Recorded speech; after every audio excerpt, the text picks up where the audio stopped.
Supporters of the ousted Egyptian President Mohamed Morsi have vowed their protests will continue, although police have been ordered to block access to 2 protest camps in Cairo before trying to clear them altogether. More people have been joining the sit-ins, with thousands taking to the streets for rallies across the city. Egypt's Vice President Mohamed al-Baradei insisted that the army chief Abdel Fattah al-Sisi understood there must be a political solution to the country's crisis. Well, our international editor, Lindsay Hilsum, is in Cairo. What's the latest there?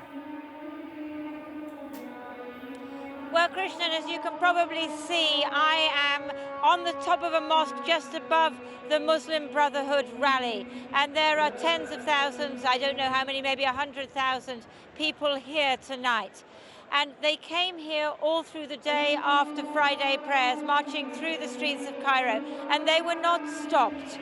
Now, there are no longer tanks on the streets, the army is out of it, but the Interior Ministry says that within the next 48 hours, this demonstration must break up. It won't be allowed anymore.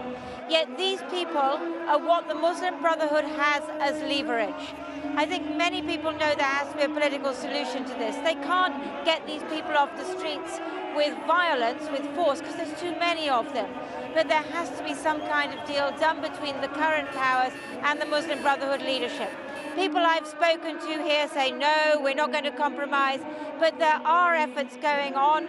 People who are sort of moderate Muslim Brotherhood types trying to put out ideas which would enable the Muslim Brotherhood to have a face-saving formula and then step down and get this crisis over. But we're nowhere near that yet.